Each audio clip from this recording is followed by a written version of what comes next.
സ്വർഗസ്ഥിതനാം താതാനിൻ സ്തുതിതൻ നിസ്തുല മഹിമാവാ ഭൂസ്വർഗ്ഗങ്ങൾ നിറഞ്ഞു സദാ പാവനമായി വിളങ്ങുന്നു.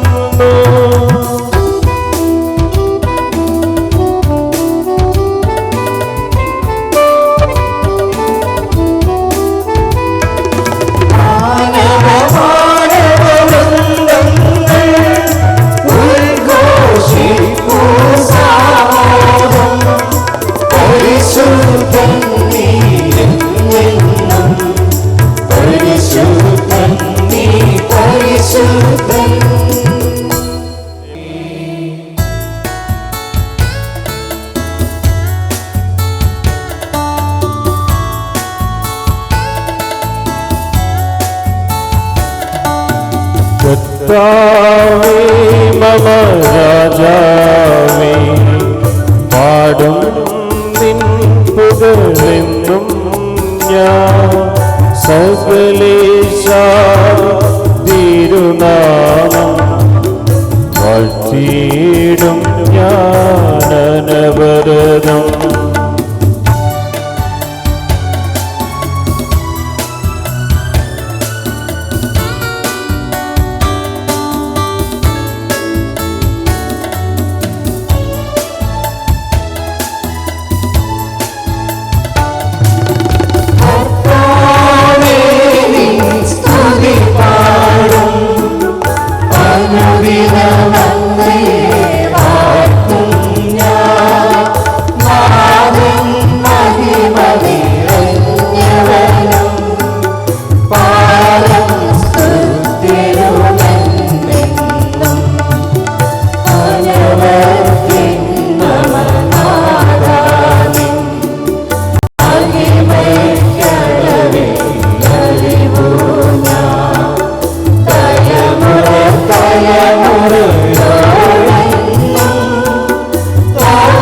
ഞങ്ങളുടെ കർത്താവായ ദൈവമേ, അങ്ങയുടെ സ്നേഹത്തിൻ്റെ പരിമളം ഞങ്ങളിൽ വീശുകയും അങ്ങയുടെ സത്യത്തിൻ്റെ ജ്ഞാനം ഞങ്ങളുടെ ആത്മാക്കളെ പ്രകാശിപ്പിക്കുകയും ചെയ്യുമ്പോൾ സ്വർഗത്തിൽ നിന്ന് പ്രത്യക്ഷനാകുന്ന അങ്ങയുടെ തിരുക്കുമാരനെ സ്വീകരിക്കുവാൻ ഞങ്ങൾക്കിടയാകട്ടെയും സകല സൗഭാഗ്യങ്ങളും നന്മകളും നിറഞ്ഞു മുടിചൂടി നിൽക്കുന്ന സഭയിൽ നിരന്തരം അങ്ങയെ സ്തുതിക്കുവാനും മഹത്വപ്പെടുത്തുവാനും ഞങ്ങൾ യോഗ്യരാകട്ടെയും.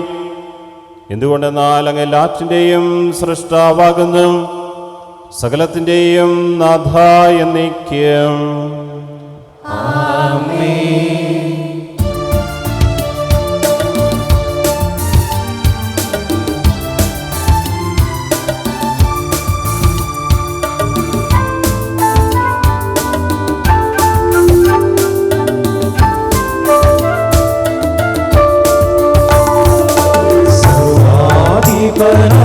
കർത്താവേ, നിന്നെ വണങ്ങി നമിക്കുന്നു.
പാട്ടിൻ്റെ പുസ്തകത്തിൽ നിന്നുള്ള വായന 34-ാം അധ്യായം 27 മുതൽ 35 വരെയുള്ള തിരുവചനങ്ങൾ.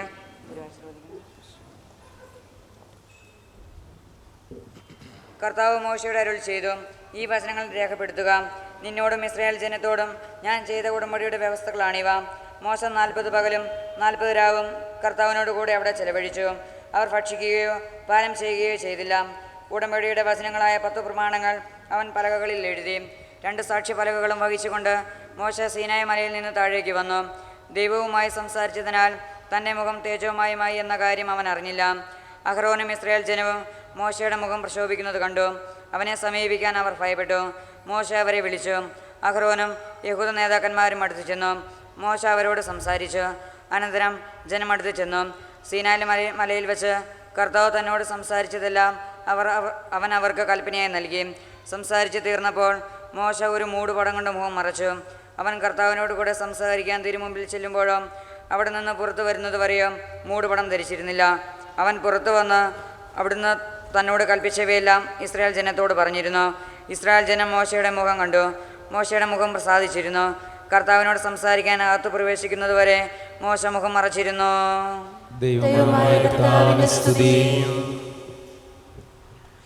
എൻ്റെ സഹോദരരുടെ ഏഷ്യ പ്രവാചകന്റെ പുസ്തകത്തിൽ നിന്നുള്ള വായന 58-ാം അധ്യായം 1 മുതൽ 10 വരെയുള്ള വാക്യങ്ങൾ.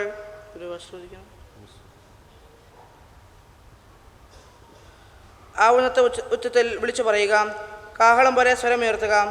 എൻ്റെ ജനത്തോട് അവരുടെ അതിക്രമങ്ങൾ, യാക്കോബിൻ്റെ ഭവനത്തോട് അവരുടെ പാപങ്ങൾ വിളിച്ചു പറയുക. നീതി പ്രവർത്തിക്കുകയും തങ്ങളുടെ ദൈവത്തിൻ്റെ കൽപ്പനകൾ ലംഘിക്കാതിരിക്കുകയും ചെയ്യുന്ന ഒരു ജനതയെന്നോണം അവർ ദിവസേന എന്നെ അന്വേഷിക്കുകയും എൻ്റെ മാർഗം തേടുന്നതിൽ സന്തോഷിക്കുകയും ചെയ്യുന്നു. അവർ എന്നോട് നീതിവിധികൾ ആരായുന്നു, ദൈവത്തോട് അടുക്കാൻ താല്പര്യം കാണിക്കുകയും ചെയ്യുന്നു. ഞങ്ങൾ എന്തിനും ഉപവസിച്ചു, അങ്ങ് കാണുന്നില്ലല്ലോ. ഞങ്ങൾ എന്തിനും ഞങ്ങളെ തന്നെ എളിമപ്പെടുത്തി, അങ്ങ് അത് ശ്രദ്ധിക്കുന്നില്ലല്ലോ. എന്നാൽ ഉപവസിക്കുമ്പോൾ നിങ്ങൾ സ്വന്തം സുഖമാണ് തേടുന്നത്. നിങ്ങളുടെ വേലക്കാരെ നിങ്ങൾ പീഡിപ്പിക്കുന്നു. കലഹിക്കുന്നതിനും ശണ്ട കൂടുന്നതിനും ക്രൂരമായ മുഷ്ടി കൊണ്ടിരിക്കുന്നതിനും മാത്രമാണ് നിങ്ങൾ ഉപവസിക്കുന്നത്. നിങ്ങളുടെ സ്വരം ഉന്നതത്തിലെത്താൻ ഇത്തരം ഉപവാസം ഉപകരിക്കുകയില്ല. ഇത്തരം ഉപവാസമാണോ ഞാൻ ആഗ്രഹിക്കുന്നത്? ഒരു ദിവസത്തേക്ക് ഒരുവനെ എളിമപ്പെടുത്തുന്ന ഉപവാസം. ഞാങ്ങണ പോലെ തല കുണിക്കുന്നതും ചാക്ക് വലിച്ച് ചാരവും വിതറിക്കിടക്കുന്നതുമാണോ അത്? ഇതിനെയാണ് നിങ്ങൾ ഉപവാസമെന്നും കർത്താവിന് സ്വീകാര്യമായ ദിവസമെന്നും വിളിക്കുക. ദുഷ്ടതയുടെ കെട്ടുകൾ പൊട്ടിക്കുകയും നുഖത്തിൻ്റെ കയറുകൾ അഴിക്കുകയും മർദ്ദരെ സ്വതന്ത്രരാക്കുകയും എല്ലാ ദുഃഖങ്ങളും മുടിക്കുകയും ചെയ്യുന്നതല്ലേ ഞാൻ ആഗ്രഹിക്കുന്ന ഉപവാസം. വിശക്കുന്നവനുമായി ആഹാരം പങ്കുവയ്ക്കുകയും ഭവനരഹിതനെ വീട്ടിൽ സ്വീകരിക്കുകയും നഗ്നനെ ഉടുപ്പിക്കുകയും സ്വന്തക്കാരിൽ നിന്ന് ഒഴിഞ്ഞു മാറാതിരിക്കുകയും ചെയ്യുന്നതല്ലേ അത്. ഇപ്പോൾ നിന്റെ വെളിച്ചം പ്രഭാതം പോലെ പൊട്ടിവിരിയും. നീ വേഗം സുഖം പ്രാപിക്കും.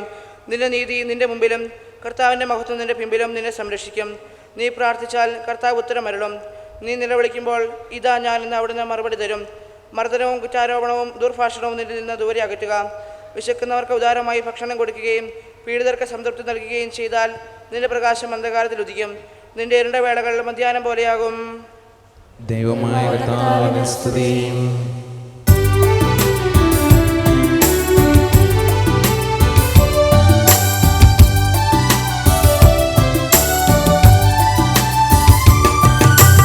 അമ്പരമനവരതം ദൈവമഹത്വത്തെ വാഴ്ത്തിപ്പാടുന്നു. ദിവ്യാത്മാവിൻ ഗീതികളാ, ഹല്ലേലൂയ ഗീതികളാ. ധന്യൻ അന്തോനീസിന്റെ നിർമ്മലമാകും അനുസ്മരണം കൊണ്ടാടാം ഇന്നീ വേദികയിൽ.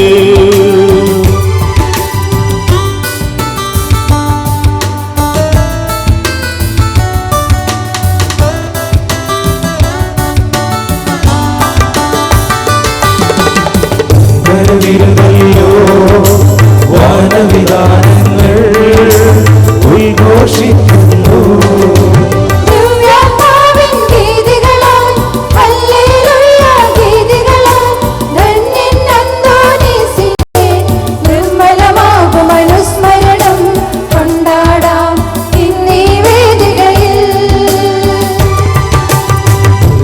പകലുകളോടവിരലമവിടുത്തെ പുകളുറ ചെയ്യുന്നു.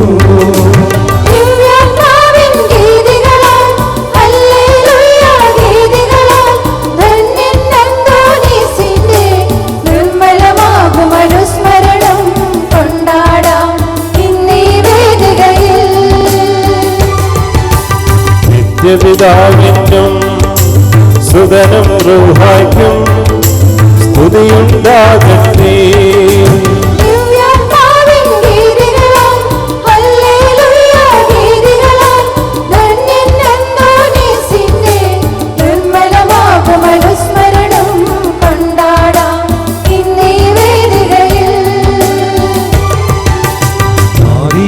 പോലെ ഇപ്പോഴും എപ്പോഴും എന്നേക്കും ആമേൻ.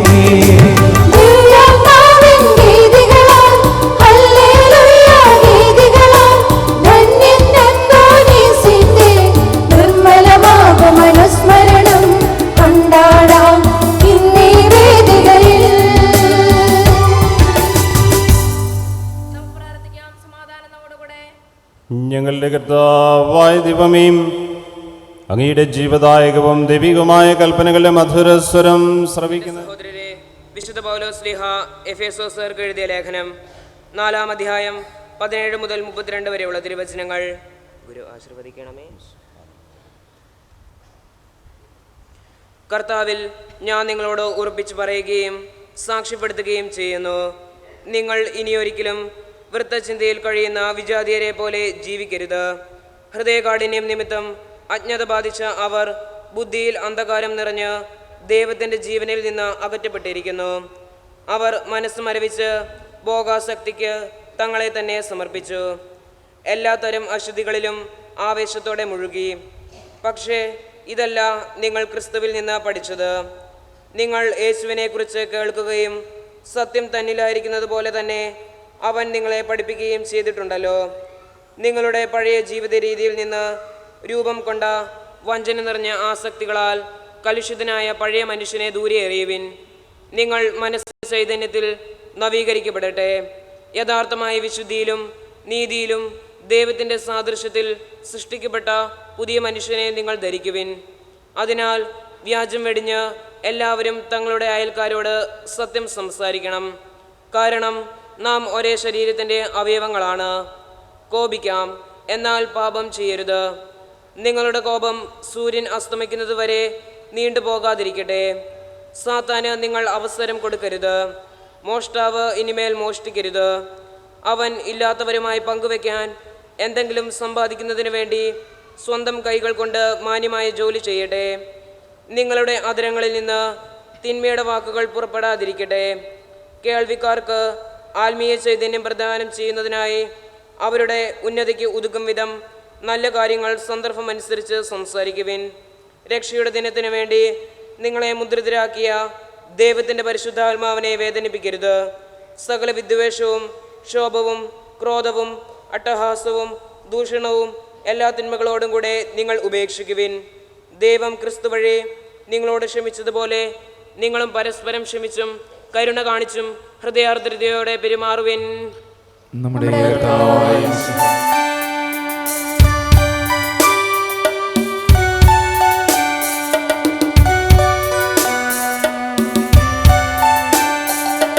ഹല്ലേലൂയ പാടിയിടുന്നേ, ഹല്ലേലൂയ ഹല്ലേലൂയ ഹല്ലേലൂയ പാടിയിടുന്നേ, ഹല്ലേലൂയ ഹല്ലേലൂയ. ോരാശയമെന്മനതാരിൽ വന്നു നിറഞ്ഞു തുളുമ്പിടുന്നു. രാജാവിൻ തിരുമുൻപിൽ കീർത്തനം അതുവായി ഞാനതൊടുക്കിടട്ടെ. മനോഗ്രഹപൂരിത കവിത തുലിക പോലെന്നാവിപ്പോ.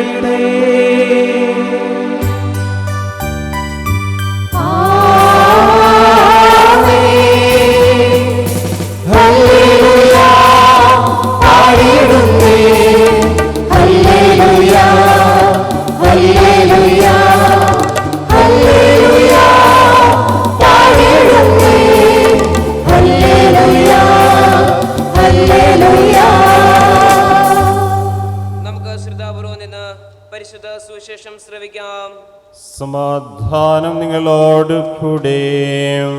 അങ്ങയോടും അങ്ങയുടെ ആത്മാവോടും കൂടെ. വിശുദ്ധ മത്തായി അറിയിച്ച നമ്മുടെ കർത്താവ് ഈശോ മിശിഹായുടെ പരിശുദ്ധ സുവിശേഷം. നമ്മുടെ കർത്താവായ യേശുവിനെ സ്തുതി.